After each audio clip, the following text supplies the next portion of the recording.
Well, good day, folks, and welcome to another edition of Lumberjack Logic. I'm your host, Neil Johnson. Excited to be with you, excited to share the news with you. I have a great candidate interview here in Minnesota. And if you guys haven't been watching Minnesota, polls are tightening up all over the place in this state. In fact, across the nation, not only are polls tightening, as we saw yesterday with Carrie Lake, she has swung to an 11-point lead in Arizona. This is nuts. I've never seen anything like this in my life.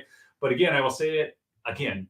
I have never seen an economy so destroyed, inflation so out of control, a war on energy by the most popular president of all time, who gets called Brandon at all these events. And this is like nothing I've ever seen in politics, and I've been following it since I was 10 years old. In fact, I've been following it before then because I still remember when Ronald Reagan won in 1980. Okay, and I was just a wee little lad back then, but. I totally remember when Reagan swept every state except which one? That's right, folks, Minnesota. This has been just especially in national elections, it's been a problem. Okay, so but we have actually had someone in fact, every single statewide executive office here in Minnesota. If you want to go to governor, secretary of state, if you want to go to attorney general. We have not had a Republican in those offices for over a decade. And one of the things that I find absolutely wild, because having been active in the Republican Party, and I was actually a delegate at state convention and all of this, is how some offices that don't seem like they should be politicized at all have become politicized, which is going to lead me into our interview today. Before I do that, I just want to quickly thank my sponsor, Revere Coffee Company, reverecoffeecompany.com. Go there, use promo code Lumberjack. You can save up to 10%. Their Patriot Blend, their Rebel Blend, both fantastic. I love those. You might prefer something else if you like a lighter roast. But I am going to get right in. I'm going to bring in my interview for today. And this, I'll give her I met her down in Brainerd a while back. Her name is Kim Crockett, and she's running for the Secretary of State in Minnesota. And this is one of those offices that I feel doesn't seem like it should be political at all, yet has become. And especially as we look over guidance issue with COVID and all this stuff. But the other thing is, what are you going to do as an individual who wants to see change? I've already told you I became an election judge this year. Okay, poll watchers and election judges are needed. So we're going to talk about the election process. And there's been a lot of big decisions being made nationally. There's a lot of court cases being pressed by the Republicans on a national level. And I've been following Democracy Docket and Mark Elias, Perkins Coy, these folks, and what they're most concerned about. And so we're going to just run through some of those issues today. But I'm going to bring on Kim Crockett, who's running for Secretary of State here in the great state of Minnesota. It's still a great state, Kim. I still love Minnesota. Okay, I do too. I get frustrated with its politics, but we must love Minnesota, right? Oh God, we're still here. We're here. We're here. I keep threatening to move to Montana because, that's just, I love the elk hunting out there and I like the politics. But hey, I'm going to ask my audience one quick favor. Could you please smash that like and do chat it up with where you're from in the chat? That'll just help increase the stream. What do you need me to do? Oh, I was talking to the audience out there. Oh, okay. Yes. So look at that, Kim. You've got plaid on, red and black. You're lumberjacking it today. I'm ready. Great. All right. I do dress this way. So it's like, oh yeah, I think I'll put this on today. But I did. This is my normal Kim. Well, Kim, I've got a question for you. First off, I want to start right here and get this out because anybody who runs for political office is putting themselves up in the target. Okay. You're going to be the target of negative ads. You're going to be the target of negative statements. They try to dig every skeleton out of your closet, come up with October surprises, all of this stuff. So why on earth would you do this? Well, and why on earth the Secretary of State's race this year? I think some people are just waking up to how important this office is. I knew how important it was. Started thinking about this a number of years ago. What's our most important right? as Americans and Minnesotans. It's the right to vote. It's how we self-govern, right? It's how we, in part, consent to be governed by the people that we elect. So underlying voting is an assumption that the system is fair and secure. Yes. And I've been a critic of Minnesota's very relaxed approach, if you will, to voting. We have emphasized voter convenience over ballot security for a long time. It's not just recently, but it's just gotten worse during Secretary Simon's administration. He's been in office for 8 years, and he's the chief architect of Minnesota election policy, having been in the House and driving that since 2004. So I knew this was going to be a rough arena. But I agree with your remarks that this is a partisan race. I'm a Republican. He's a Democrat. We're in a partisan matchup, but the office shouldn't be partisan, right? Which is why you need someone with the discipline that normally comes from someone who's a lawyer or a judge who understands the rule of law and understands that we don't ever want the appearance, for example, of impropriety. And that's what I want to bring to the office. It's become a partisan operation. The laws are partisan in that I think they favor the Democrat Party. And so, there were a number of things that happened long before 2020 and things that I'm happy to share with your audience that happened in 2020 that just pushed me into this very rough and tumble arena. But the number of people praying for me and my campaign it's just extraordinary. Everywhere I go, people hug me and they smile and they say, Kim, I've been praying for you every day. I caused quite a stink at the convention when I said that the Holy Spirit was my campaign manager. And who knew? And I said, who knew the campaign manager could handle, or the Holy Spirit can handle, all these details? And people just love that. And the Holy Spirit remains my campaign manager. So here I am in the arena. We're doing great. We're neck and neck, if not ahead. Yeah, I saw Trafalgar did a poll with Alpha News, correct? That showed you right there. Right there, and there's another one out as well. And the Simon campaign and the DFL have been really punching hard and fighting to keep this office, because really, I think it's the center of their power here in Minnesota. But also outside groups are spending about $4 million. This is why when I walk through restaurants or the grocery store or anywhere these days, people look at me and they're like, oh, I saw her on TV last night. I'm out there. Yeah. I walked through a restaurant in St. Paul Monday night, and a couple guys stopped me and said, "Are you Kim Crockett?" I'm like, "Yep, I'm Kim." Stalkers. And that wasn't what I was looking for here. I like being a private citizen, just like you. So yeah. We're at the eye of the storm. Election integrity is the eye of the storm. We're in a chaotic moment as a country. And I think the key to calming things down and solving our problems so that our kids can get a good education, that we remove crime from the streets and we can afford to live here again, is through clean elections. Kim, I want your website really quick for people. What is it? It's fun. I think it's the best in the business. It's KimSOS.com.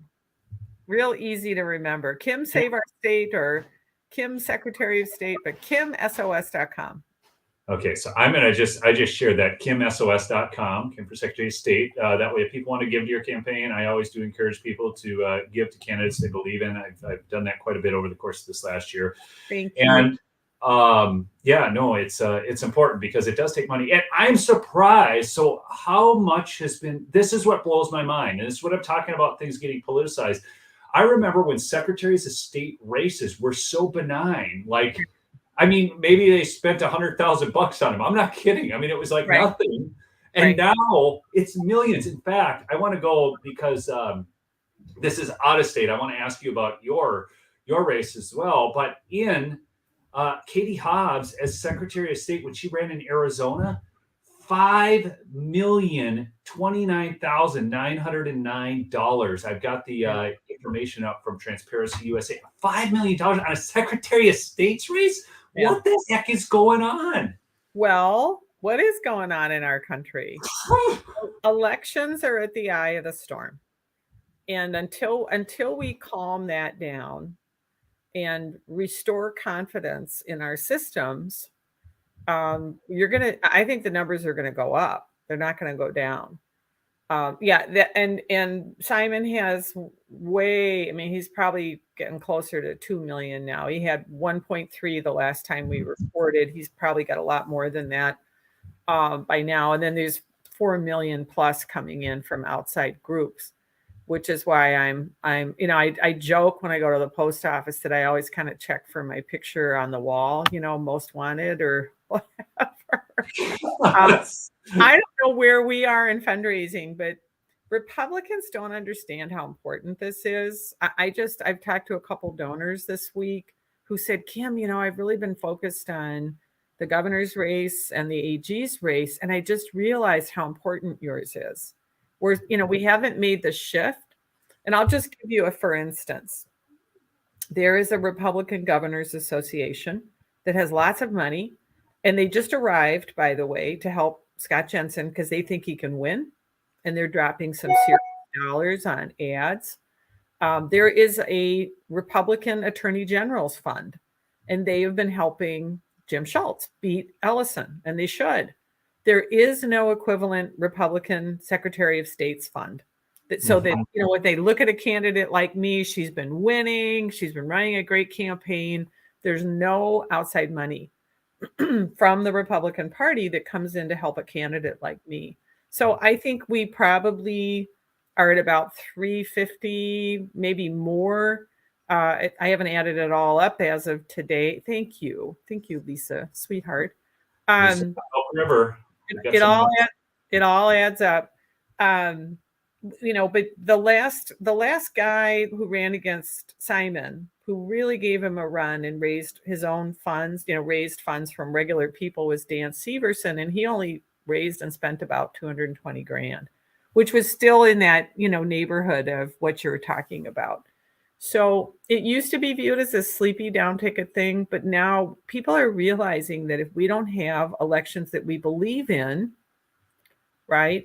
If we don't have good election law and a nonpartisan Secretary of State, we've really undermined who we are as Americans. We are not a democracy. This is a republic with Democratic. Thank you for saying that. Thank you for saying this is one of my big beefs with people in their language. It's like we're not a democracy, people. We are not. Every time someone says that, I freak out. I'm like, no, we are a representative republic. In a democracy, it's mob rule. In a representative republic, we elect representatives to represent us, and they're supposed to have cooler heads and have their eye on what's best for the people, and also look towards the will of the people. It's a multifaceted thing. I did want to throw this comment up because this is important, Kim. Here's what's really important in Minnesota. How do you feel about Lefse and Lutefisk? See, now that's the kinds of things that we vote on at potlucks. I think I have the thickest Minnesota accent, I do. When I look at videos, it's like, wow, my accent is so strong. So I have great grandparents that came here from Norway, settled in Duluth. My grandpa grew up there and served in World War I. And his brother actually became a trained physician through Mayo back in the day. This was a long time ago, and served up on the range, that community, miners and so forth. So I've got deep roots there.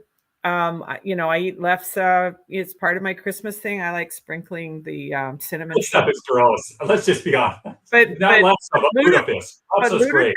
Lutefisk. Yeah, that's all I'm gonna say. I'm gonna pull up your website really quick just so people can see it. Kim, this is Kim Crockett for Secretary of State here in Minnesota. looking for fair and secure, just restoring people's trust and confidence in elections. Okay. Yeah. All right.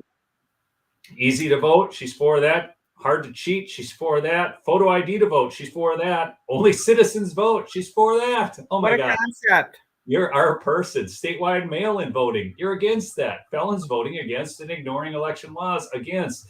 I want to talk real quickly about that last statement on there, if we could.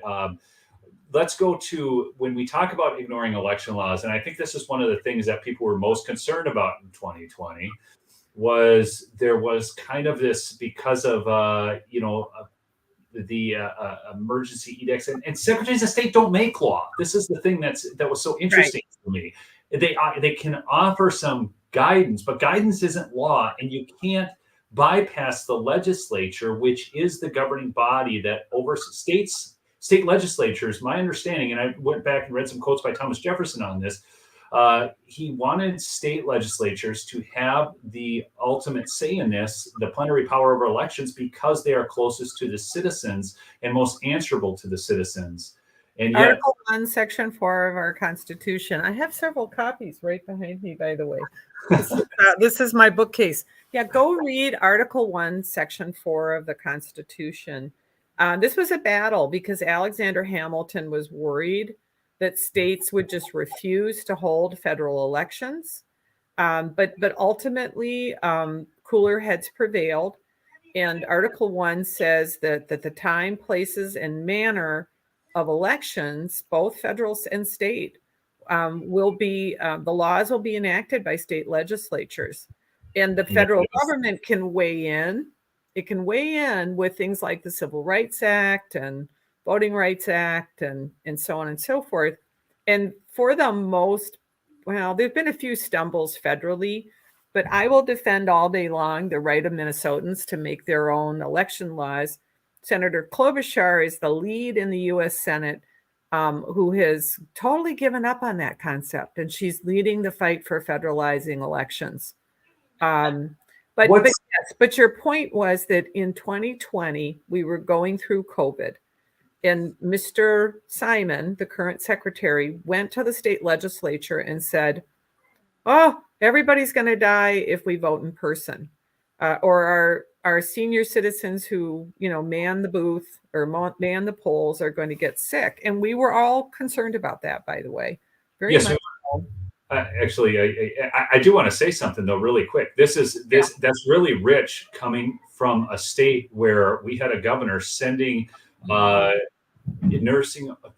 with COVID back into nursing homes. And you know what? People were dying of loneliness because their relatives couldn't even visit them. I remember one of the ladies in our church, she was on the front page of the Hibbing paper because she was waving at her mom through the window at the nursing home, Keanu. It was absolutely the most appalling thing. I'm sorry, I had to interject. No, you're going to make me cry. I mean, people died alone. They died alone. They died alone. Yeah. And I'm an old nurse's aide, by the way. One of my favorite jobs was taking care of my old folks in high school. And then I worked as an aide in college as well up in Duluth. It's St. Luke's Hospital. So yeah, anyway, that's a whole other topic. But so Mr. Simon went to the state legislature and said, I want to mail a ballot to every registered voter. And the legislature said, no. States that do that spend years building an infrastructure to do that. And we don't have that infrastructure. That would be irresponsible. And they gave him a few accommodations for COVID, but by and large, people voted under the existing laws. We went from like 30% absentee ballots to almost 6 out of 10 votes, Neil, for absentee, which overwhelmed the system in a lot of ways. Well, he wasn't happy with that, and he entered into what I call a collusive consent decree with the democracy docket. That is, you mentioned them. That's yes. Mark Elias. He's the most powerful Democrat in the country. Honestly, he's the most, because he's at the center of election policy. So they go into court and pretend to have a lawsuit with the democracy docket saying that our absentee balloting rules endangered the lives of voters because we required what? A witness signature. Yep. Under state law. So can I just interject one thing here. I've been on Democracy Docket, and I Yes. followed what lawsuits they have going around the nation right now. Well, I'm impressed. And all of those lawsuits, people are always talking about machines.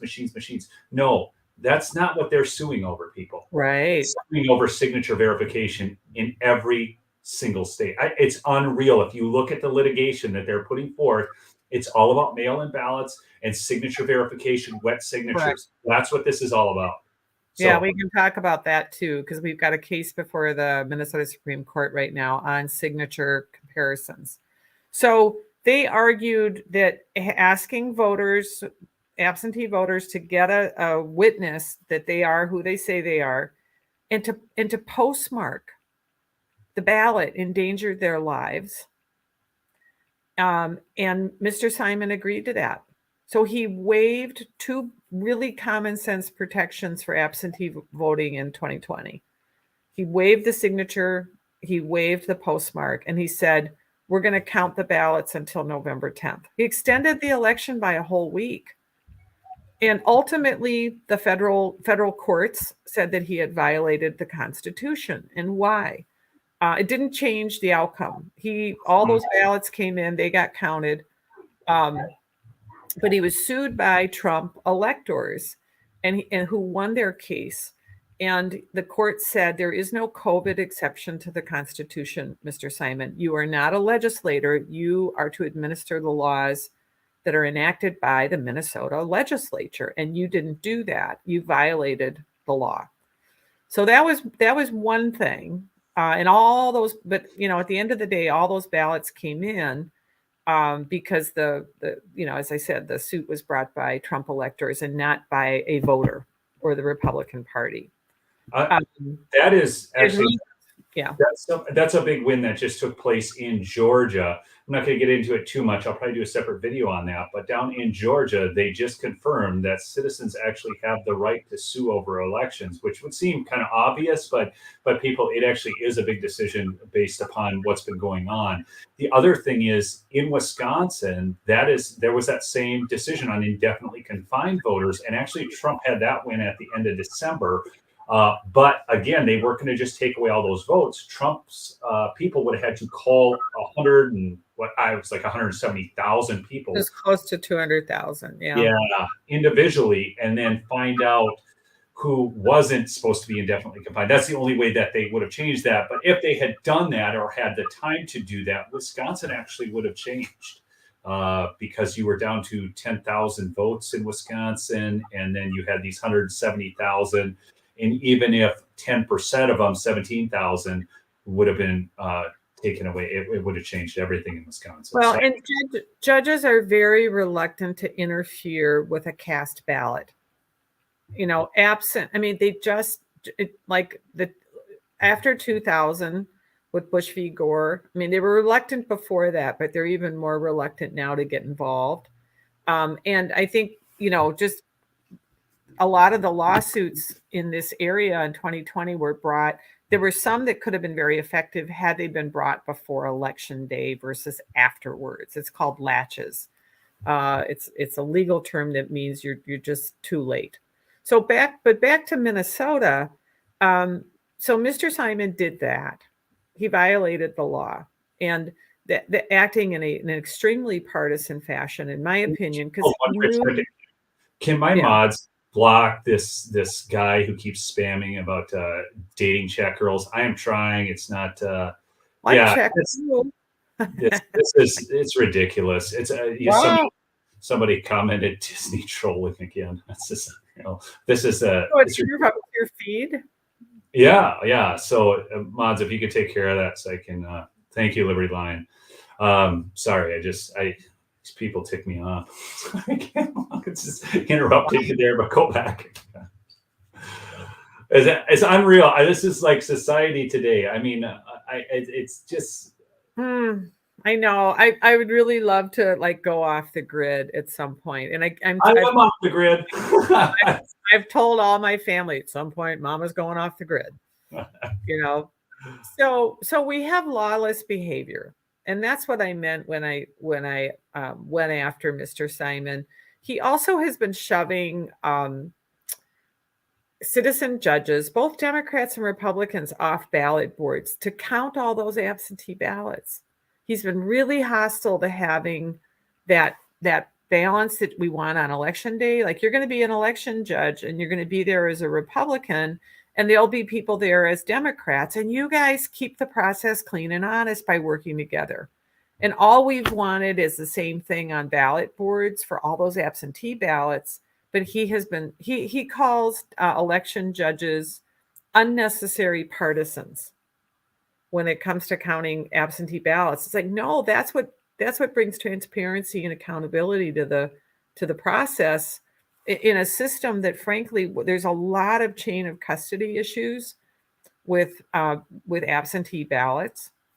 So that was another thing, and that was before 2020. These are not new problems. And then the final straw for me was that he allowed Mark Zuckerberg to drop $7.2 million in Minnesota to get out the vote during COVID.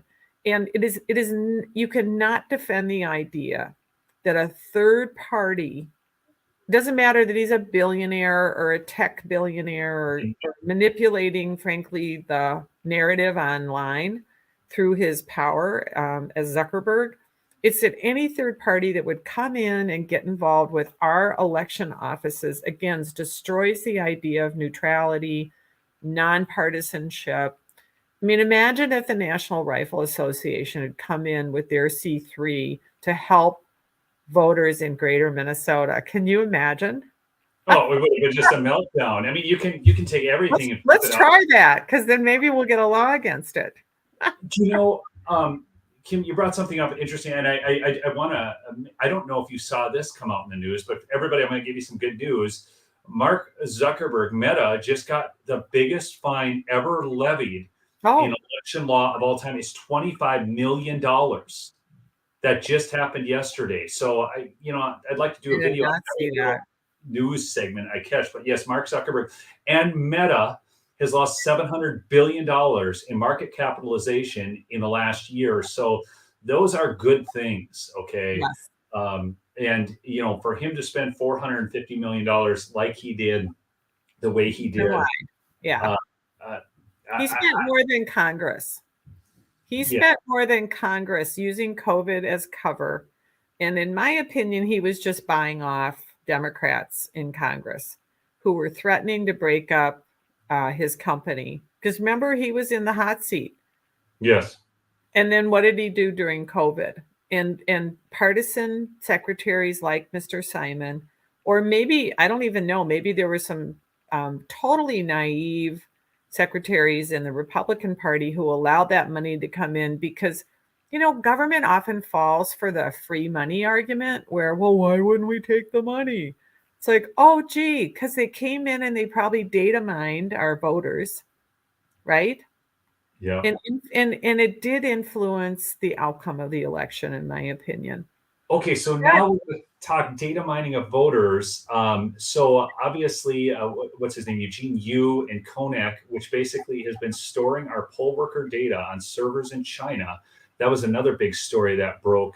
Actually, prosecuted by DA in California of all Los Angeles. Yeah, I know. That keeps surprising me. And I'd like, I haven't had time. It's an extraordinary experience to be running for all of you listening as a statewide candidate. And I spend more time talking to people and, doing what I do than drilling down on stuff like I normally. That's why I rely on good people like you to do it. But, Minneapolis does use Konak. I think other jurisdictions do here. And as best I know, last time I checked, they haven't withdrawn the way Detroit did, Virginia did. As soon as those election officials realized their data was being stored in China, they pulled out. But I don't think Minneapolis has. And I can't figure out, again, it's one of those complicated relationships. There's a Department of Defense history with Konak. Like, why were we doing business with the CPC? Why? These are great questions. Yeah, I think we've been waking up. There's a book by Michael Pillsbury. What's it called? 100 Years journey or war, something about our relationship with China. Look it up, Michael Pillsbury. So it's actually upstairs on my nightstand. I'm not going to get to it for 6 months, but he was the leading proponent of the kind of Nixon to China attitude, like let's do business with China because then they'll change. Well, he woke up a couple years ago saying, wow, I was completely wrong, and China's a huge danger for the United States. So we've got to get out of business with China. Yeah, I think I woke up to that a little while ago. I remember I was in a sales, I was a director of sales and marketing down in the Twin Cities years ago. I started out in inside sales, got into outside sales, then got into sales management, and that just killed the fun of sales for me. So I left, but it's management is for somebody else.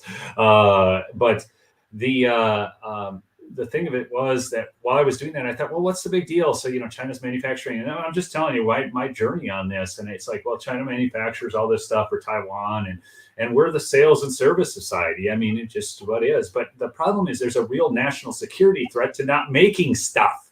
Right. I mean, big, okay? Like let's make stuff here.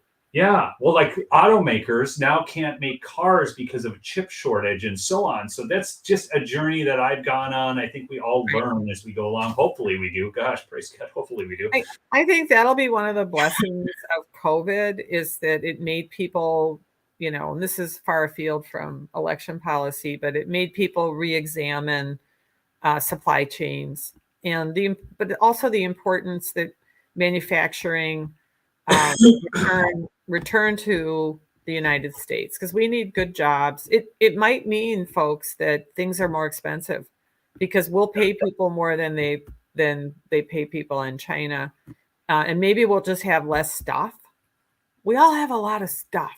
Oh, we sure do. Maybe we'll have less stuff, but we'll have higher quality things, and we can't be threatened by a foreign country to cut us off from chips or energy or whatever we need to function here and function well as a country. So, yeah. Kim, on that note, I got a real quick little story. And then I got a specific question I want to ask you on citizen involvement. But years ago, when I was in the cities, there was a little Datsun truck all rusted out to beat the band. It was just, but on the back, it had a bumper sticker and it said, less stuff, more fun. And it's never left my mind because really, every time you buy like a vehicle or something, it creates another burden in your life.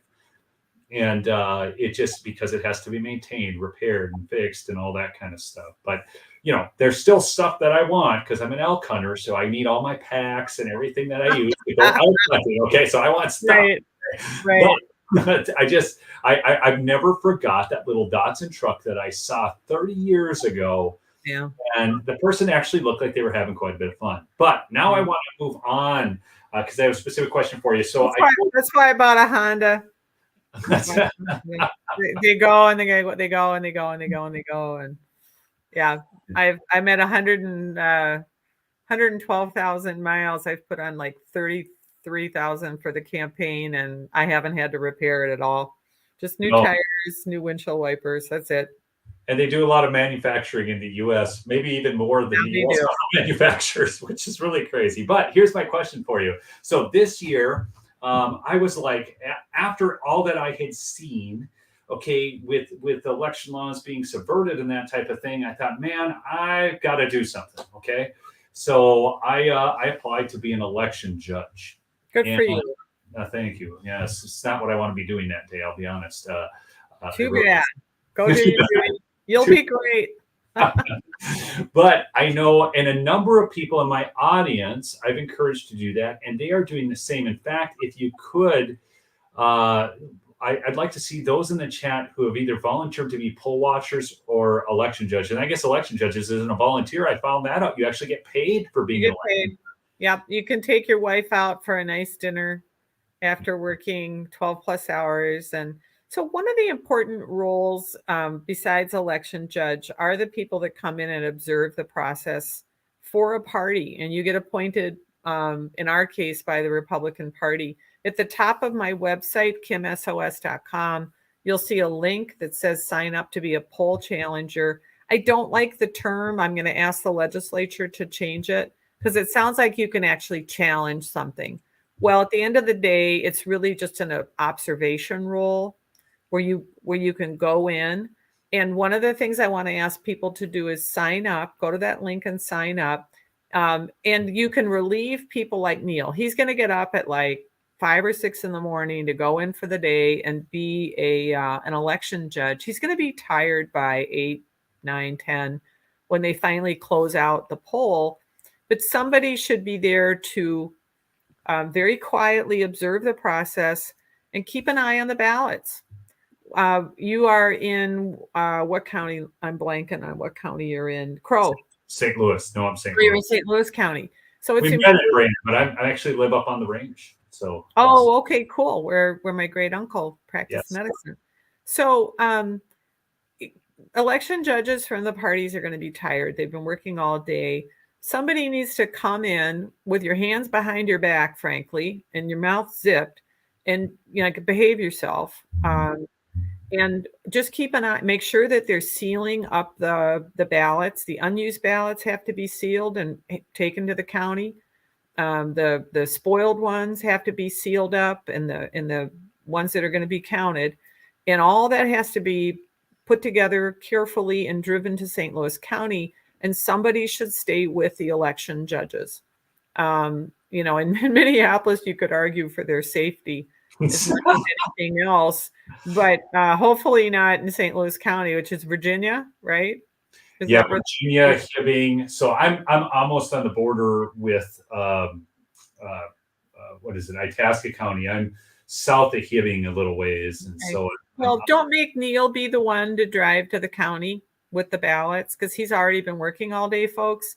Somebody else should sign up, be appointed by the Republican Party, a bunch of you, to quietly observe the process and drive, follow the election judges, and don't be creepy about it. Just be polite and offer to be helpful, and follow them into the county where they get delivered. Park your car, go in with the ballots. And this way it removes the conversation that something happened between the polling places and the county, right? Like in 2008 with the Coleman-Franken fight. I remember that so well. 3 recounts. Yeah, and it also relieves the judges so that they don't feel that responsibility and they can go home. Because you can be fresh at that point in the day versus someone who's been in a polling place all day long. So good for you for signing up. You can still, check and see if your cities or counties need extra help as election judges. They can still get you trained. There's still time. But certainly as observers in the poll, it is called poll challenger, but you're not challenging really anything. You're just there to observe. And, by having people present, I think it's less likely that anybody will try something. And the polls are considered public places when they close. You can go into a precinct after all the voting's done. It's considered a public place. And you can go in and observe the process. Just be polite, be civil, be helpful, and then follow the ballots to make sure that they get tucked in at the county properly. Tucked in like for a good night's sleep. I got a question for you, Kim, because I'm in one of the last unorganized townships in the state of Minnesota.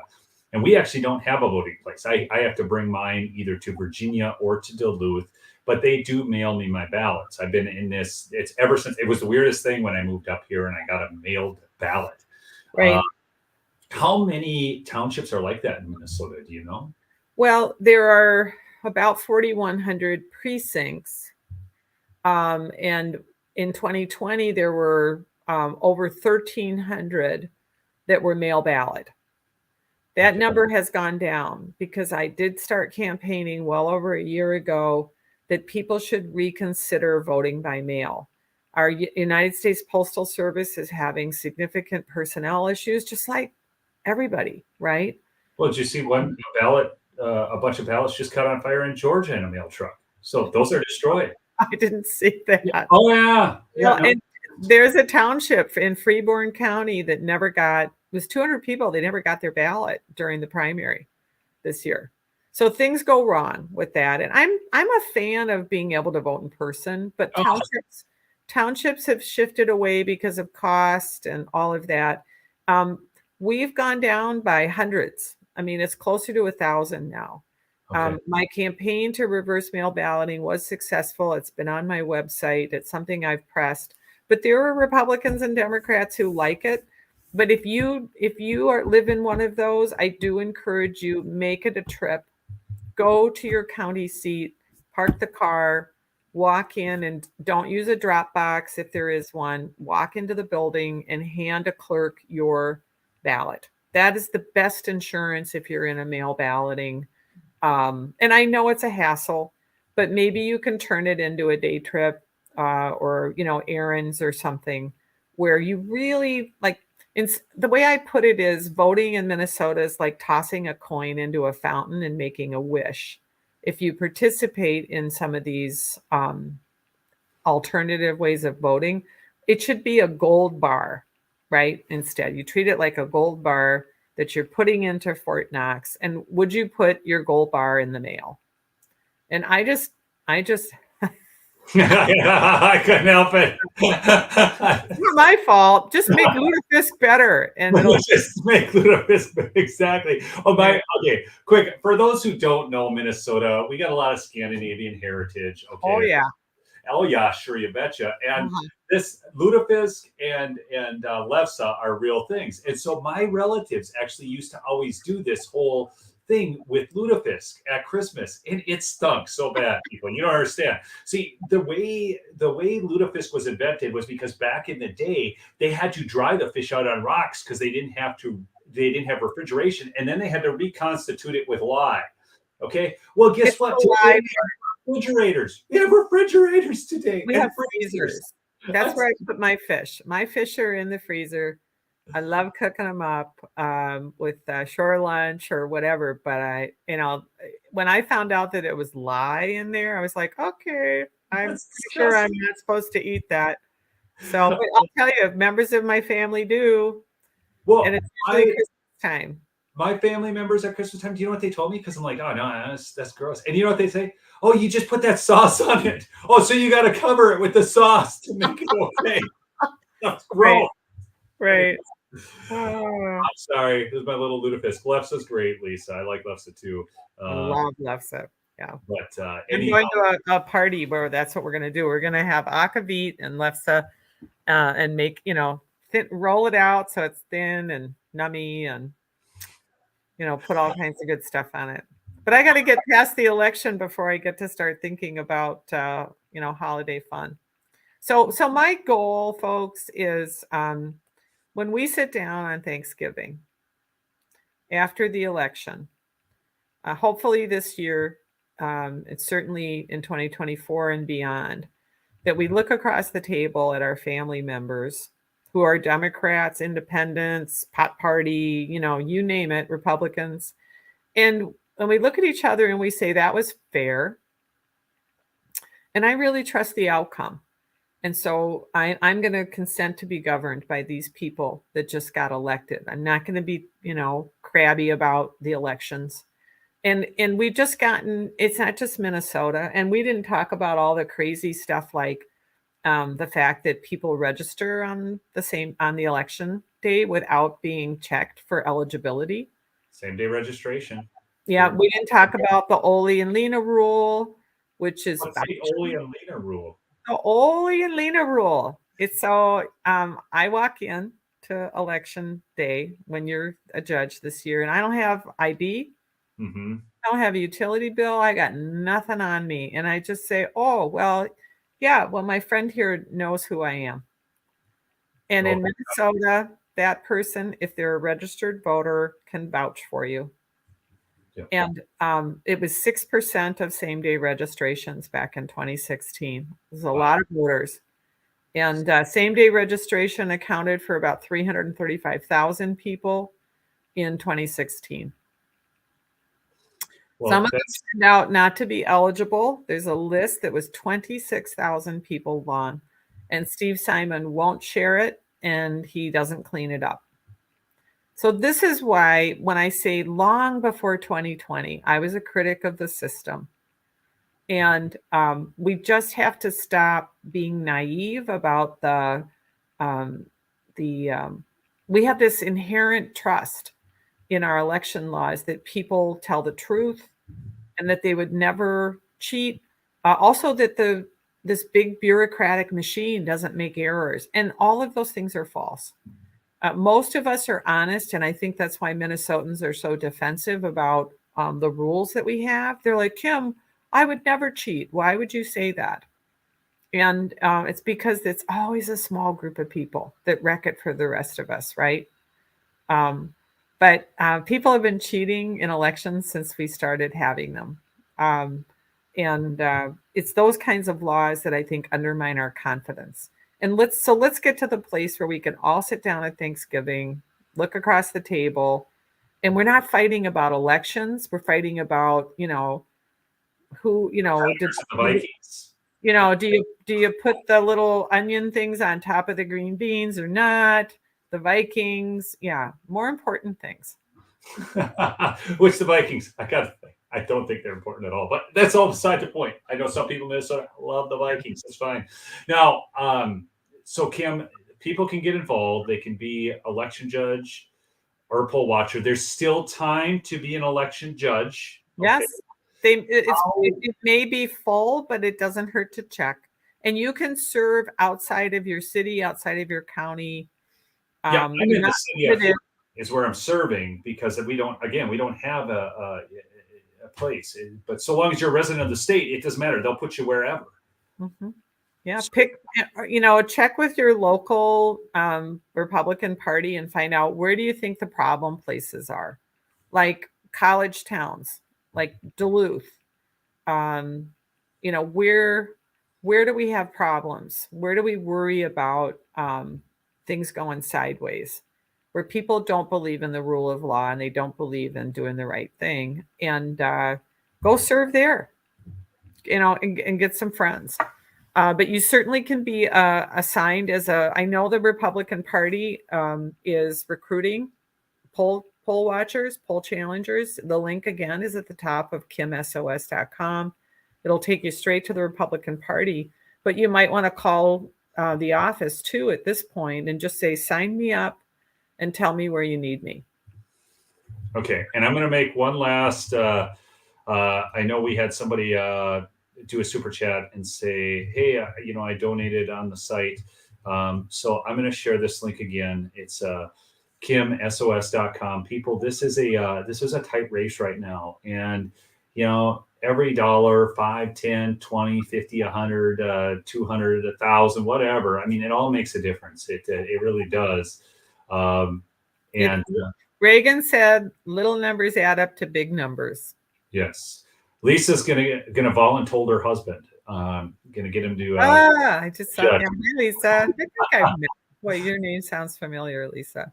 Lisa's she lives down on the north end of the Twin Cities down there. Okay. So, but these. I wanted to have Kim on today for two reasons. One is I want her to win in Minnesota, so there's that.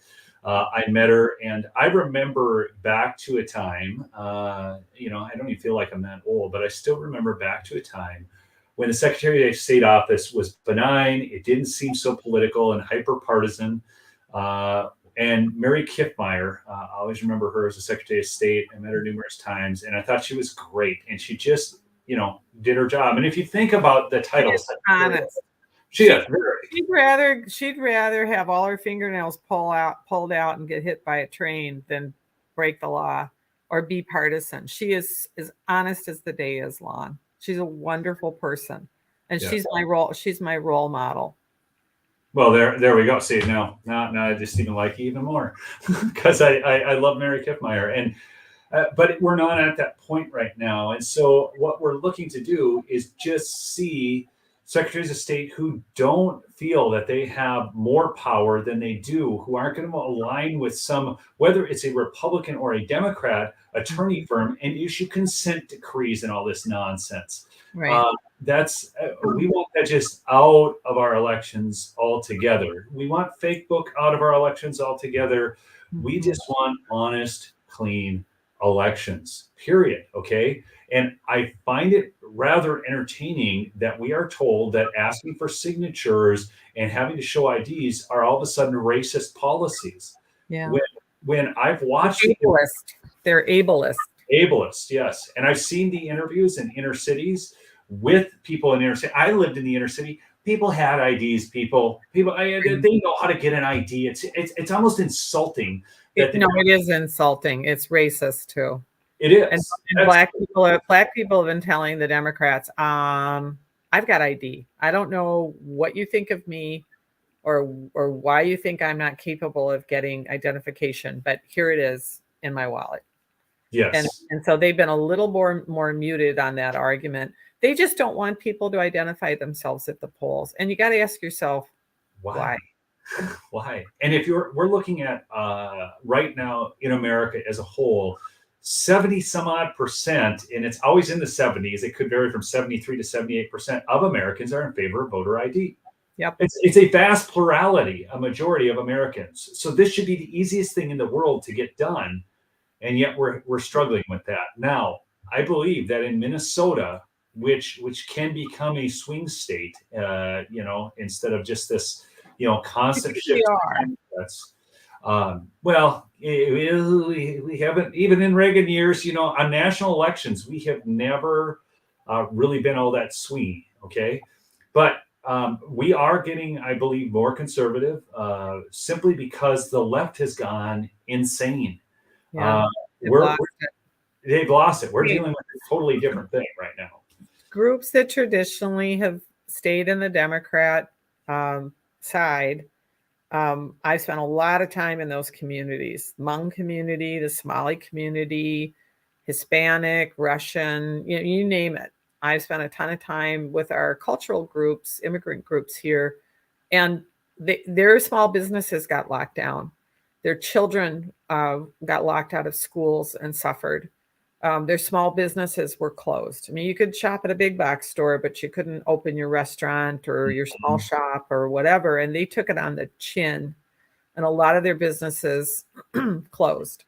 So one of the things I've been telling people is that Mr. Simon is a constitutional officer under, in Minnesota, along with the governor, lieutenant governor, state auditor, and AG. They voted with Tim Walz to use those emergency powers to lock us down and lock us down hard, way too hard, with no judgment, no wisdom. Other states handled it much better. And they are still reeling from that experience. And I think a lot of them are going to vote for the Republican ticket this year. Yeah. I believe so too. And I think that the other thing that you're going to see, and I dissected a poll from Michigan the other day for people where it showed Whitmer with only a 2-point lead, Whitmer tie in Michigan, which is another state I really want to see a flip for these same issues that I want to see you elected. Jocelyn Benson just got defeated in court for the third time, trying to say that people couldn't bring recording devices to the election places. So why would you be so opposed to? I mean, you want body cams on all the police officers, but you don't want recording devices at the election places. This is the hypocrisy on display, but it's worse than hypocrisy, people. It is actually far worse than that, because it is, I don't even want to call it elitism, because I don't view these people as elite. Some of them are actually from the lowest talent pool in society, and yet they are supposedly governing us. So, but nonetheless, they think that they are our betters and that they can just do what they want, and that they don't govern at the consent of the governed. Kim, I want to give you the last word. I've ran over your time, so thank you for sticking with us. Close this interview. Thank you to your audience, and thanks for all that you do. I am focused on the metro, so I couldn't have driven up to beautiful northern Minnesota to join you in studio. I see your studio. It's beautiful. It's that pine knotty wood behind. Yes, knotty pine. Knotty pine. It looks great. So I would just conclude, because there's a ton I could tell you. I'm a total nerd on election stuff, and this is my life's work. From here on in, this is my life's work. My goal is to calm things down. And the only way to do that is for us to trust our election process. They call me an election denier and a spreader of disinformation and all these other crazy things. And what I am truly is a perfection denier. Our laws are not perfect. They certainly can stand a lot of improvement. At the end of the day, though, the Secretary of State can only make suggestions to our legislature. So you guys are going to go out and elect a new legislature this year. Those are the people that I will work with in good faith. I will bring them my ideas on how we should have provisional ballots instead of just counting ballots from someone who may not be eligible. It was 26,000 people not too long ago. That's a lot of votes, and it undermines our confidence. So my goal is to return the Secretary of State's office to be a nonpartisan office functioning for all Minnesotans, no matter what your party affiliation. But we've got a lot of work to do. We'll have 2024 staring us right in the face. And I will serve all the people of Minnesota to return us to that confidence level, because we got big problems to solve. We've got dangerous streets all over the state.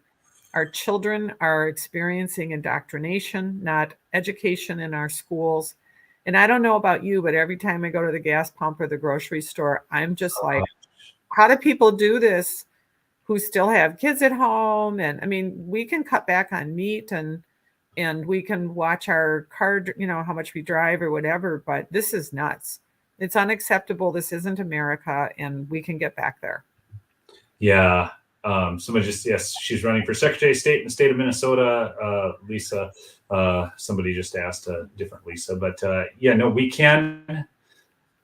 Kim, I thank you for running. It really is. I mean, it is it can be a thankless job at times. It really can. And I say this because you're in a position there, what you have gone into as a Secretary of State, because it's become so politicized, potentially even a more, bombastic tone will be taken to you and your decisions over the course of the next year. So I pray you win. And keep the prayers coming, because they help me function. Prayer does work. It's a powerful thing.